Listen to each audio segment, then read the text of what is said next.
हाँ वाजपेयी। अध्यक्ष महोदय, प्लीज प्लीज कीप क्वाइट। प्रधानमंत्री जी अकारण उत्तेजित हो रहे हैं, अनावश्यक अकारण। उनके बयान जिस तरह से छपे और जिस तरह से टेलीविजन में रिपोर्ट हुए, आखिर हम तो जब आपके बारे में बयान आते हैं तो ये मानकर चलते हैं कि बयान ठीक होंगे। अब आपको आखिरी बयान भी पढ़ना चाहिए जो ऑन रिकॉर्ड है, और पढ़ लेते तो आपको समझ आ जाता।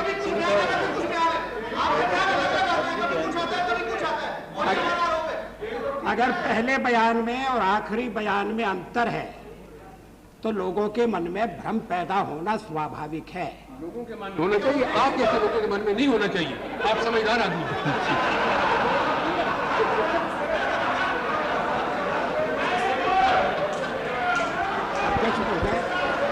प्लीज प्लीज सुनिए। अध्यक्ष महोदय, मैं प्रधानमंत्री का आभारी हूँ। वो कह रहे कि मेरे मन में भ्रम नहीं होना चाहिए, लेकिन ऐसी बात होनी नहीं चाहिए कि जो किसी के मन में भ्रम पैदा करे। और इसीलिए आपको बयान देते वक्त इस बात का पूरा ध्यान रखना चाहिए।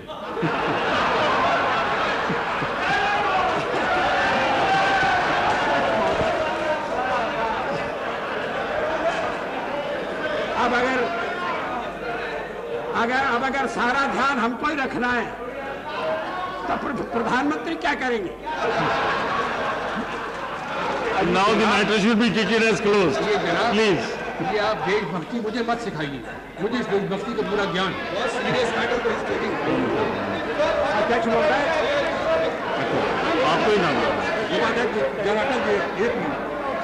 एक मिनट अटल जी जरा हमको। प्लीज। उपाध्यक्ष जी, मैं बहुत विनम्र निवेदन करूंगा प्रधानमंत्री जी से कि जरा गुस्सा कम करें। मैं क्योंकि ये शोभा नहीं देता उनके लिए। तो पहली बात मैं कहूं, अब मैं इस बात में पढ़ना नहीं चाहता था। बड़ा गुस्सा आता है, ये धर्म के नाम पर तोड़ना चाहते हैं, उसमें हम भी उनके कम विरोधी नहीं है, लेकिन धर्म के नाम पर ये देश नहीं टूटेगा।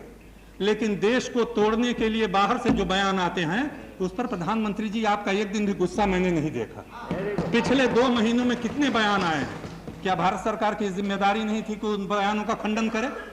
गुस्सा यहाँ अटल बिहारी वाजपेयी पर करने के पहले श्रीमान प्रधानमंत्री जी थोड़ा अपने पर गुस्सा करना सीखिए कि बाहर की ताकतें भारत के बारे में अनाप शनाप बयान देती हैं और आपकी सरकार मौन रह जाती है, तो देश में ही नहीं दुनिया में आपके बारे में भ्रम पैदा होता है। इस गुस्से से भ्रम नहीं मिटने वाला। मैं चंद्रशेखर जी का बहुत आदर करता हूँ, मेरे पुराने मित्र भी हैं, लेकिन ये उनकी नहीं है कि हर भाषण देते रहते। कौन सा बाहर से बयान आया है जिसका जवाब नहीं दिया गया? कोई एक बयान बताइए जिसका पूरा जवाब नहीं दिया गया। आज वो फिर कहना चाहते हैं। प्लीज रूडी जी बैठिए। कोई भी जो देश को तोड़ने की बात करेगा, चाहे अंदर का होगा चाहे बाहर का होगा, उसका पूरे जोर से जवाब दिया जाए।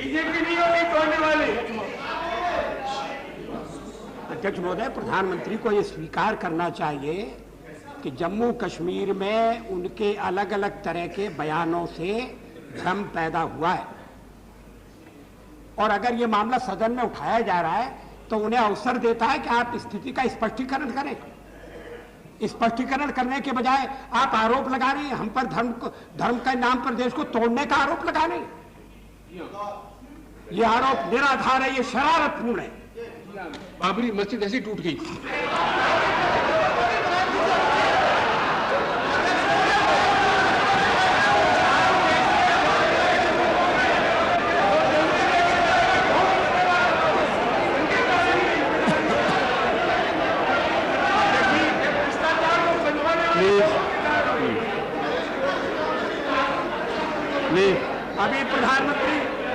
अभी प्रधानमंत्री देश को तोड़ने की बात कर रहे थे, बाबरी मस्जिद। अब बाबरी मस्जिद तोड़ने पर आ गए। अगर ये बाबरी मस्जिद को तोड़ना उस बात का चिन्ह था कि देश को तोड़ना चाहते हैं। अब अगर ये बहस और आगे चलेगी तो प्रधानमंत्री मुझे लगता है कि सारा संयम छोड़कर ऐसी बातें कह देंगे जो उनके मुंह से शोभा नहीं देती है। अगर आपको बाबरी मस्जिद पर बहस करानी है, हम तैयार हैं। हो जाए। लेकिन सवाल बाबरी मस्जिद का नहीं है।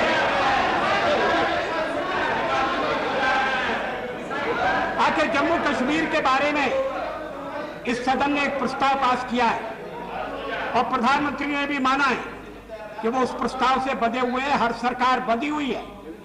उनका पहला जैसा बयान आया, बिला शर्त बात को तैयार है। अब स्वाभाविक है, आप बैठे रहिए, टोकिए मत ज्यादा, क्योंकि अगर आप इस तरह से टोकेंगे तो हम भी टोकेंगे, फिर सदन नहीं चलेगा। आपको सुनने का भी धैर्य होना चाहिए। आपको भी गुस्सा नहीं आना चाहिए।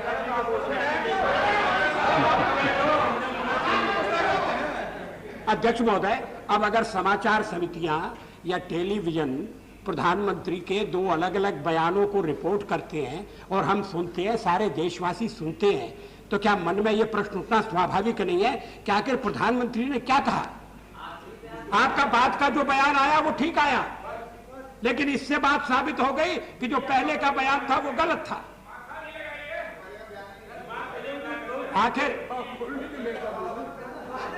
आखिर बिला शर्त, अध्यक्ष महोदय, बिला शर्त उन लोगों के साथ बिला शर्त वार्ता कैसे हो सकती है जो हथियार के बल पर अपनी बात मनाना चाहते हैं और जो कश्मीर को भारत से बाहर ले जाना चाहते हैं, जो विदेशों के साथ हाथ मिला रहे हैं, उनके साथ तो बिला शर्त बात करने का प्रश्न ही पैदा नहीं होना चाहिए। और अगर प्रधानमंत्री इतनी बात कहते और इधर उधर की गुफ्तगू न करते तो ये इतनी गर्मी पैदा नहीं होती। अब देखें आप कितने ठंडे हुए। Sir, I appeal to the House.